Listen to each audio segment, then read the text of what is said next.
Nosotros comentábamos la semana pasada acerca diríamos, de los principios no negociables que había enunciado el Papa Benedicto en relación a los procesos electorales. Mencionábamos los 4 y agregábamos el tema de la libertad religiosa. Nosotros podríamos hacer una lectura de los resultados electorales diciendo lo siguiente. Algo parecido he visto también que algunas personas lo han hecho notar. Lo concreto es que llamaba la atención en la coyuntura de la primera vuelta, claramente, es como en medio de un país donde el 90% de la población se declara cristiano, muchos candidatos y muchos medios de comunicación ponían, no solo en sus planes de gobierno, sino en sus propuestas, una agenda claramente anticristiana. La promoción del aborto, la promoción de la ideología de género, la destrucción del matrimonio, de la familia, la eutanasia, etc. Y muchos, uno diría, pero esta gente está loca, esta gente es tonta. ¿Cómo se le ocurre proponer esas cosas en un país donde la mayoría de las personas son cristianos? Y claro, lo vemos en los resultados, porque los grupos que han tenido esas propuestas son los grupos que han tenido, por lo menos los que han sido más, diríamos, arrogantes en defender esas propuestas antihumanas, son los que han tenido el menor respaldo dentro de ese grupo pequeño de personas que han asistido a emitir su voto, porque también es cierto que el ausentismo ha sido bastante importante. Pero ha quedado claro, podríamos mencionar partidos, pero ustedes creo que los conocen. Entonces, algunos de esos partidos, y vamos a referirnos a los de gobierno, porque actualmente se está produciendo un gobierno que es una coalición de algunos partidos, ¿no? Que son los que luego de la primera vacancia del anterior presidente, vicepresidente de Vizcarra, y cuando asume Merino y luego lo hacen renunciar bajo presión a Merino, la consigna fue, tienen que elegir a alguien que no haya votado por la vacancia. Y entonces ahí quedaron identificados. Los únicos, entre comillas, elegibles eran los del Partido Morado, que es el que está en el gobierno actualmente, y lo del partido, no recuerdo el nombre, de la que fue candidata Rocío Santiesteban, que no logró ser elegida, pero que en plena campaña se atrevió a hacer su propuesta de ley a favor del aborto en un dictamen. Entonces los partidos han sido vapuleados, claro. Actualmente hay denuncias de que a nivel congresal parece que están teniendo un inflador y están teniendo crecimientos que no son, diríamos, muy racionales, pero más allá de entrar en esos detalles, lo que quiero sí señalar es que esos grupos, más los que han apoyado a la otra candidata, tan simpática ella, en su entusiasmo proabortista, pro-ideología de género, se ha visto que no va. Entonces, si sumamos esos votos de esos partidos, pues esos son francamente minoritarios.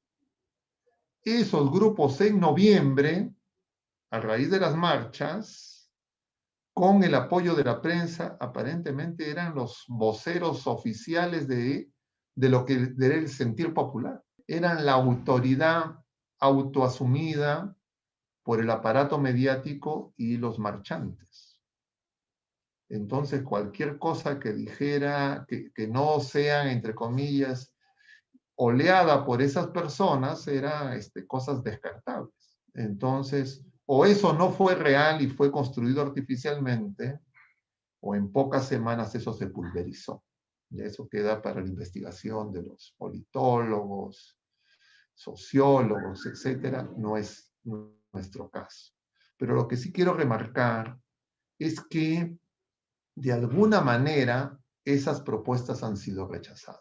Claro, alguien puede decir, no, pero también los otros partidos, porque en realidad efectivamente casi la totalidad de los partidos tienen en su agenda temas contrarios a nuestra fe, incluido el que ha ganado en primer lugar, porque el que ha ganado en primer lugar también tiene en su documento de propuesta apoyo al aborto, porque considera que el aborto es, entre comillas, necesario para el control natal, porque es una propuesta de, entre comillas, darle más poder al Estado, al gobierno.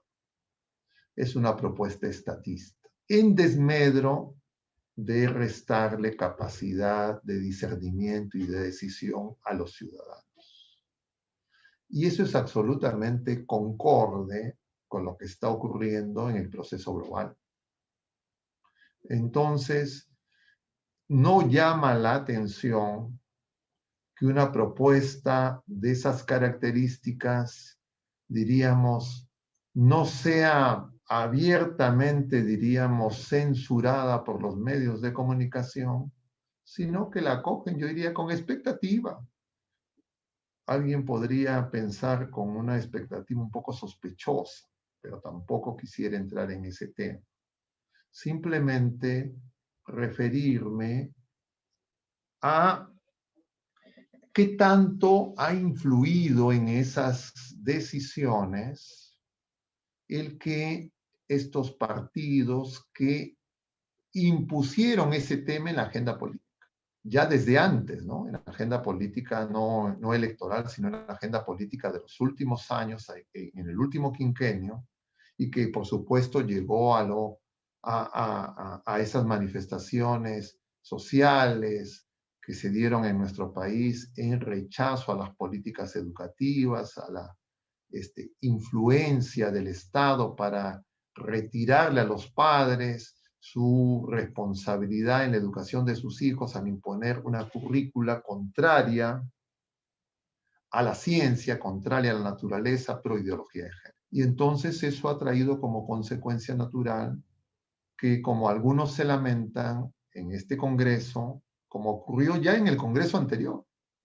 En el Congreso anterior, luego del Congreso disuelto, el año pasado, en las elecciones del Congreso anterior también los congresistas electos no eran mayoritariamente a favor de esa agenda. Y por eso es que esas elecciones no fueron del beneplácito de los promotores de que se vayan todos. Y ahora ha ocurrido algo parecido, aunque no de manera tan dramática como la que ocurrió en las elecciones pasadas. Entonces, eso, diría, nos da cierto tiempo, pero ya no tanto tiempo. Y por eso es que es importante que nosotros nos examinemos en relación a nuestra fe. Nos examinemos si es que verdaderamente en nosotros, en nuestros familiares, en las personas más cercanas que congregan con nosotros y comparten la fe, diríamos, en católicos, laicos comprometidos, si nosotros verdaderamente tenemos una fe que sigue a Jesucristo resucitado.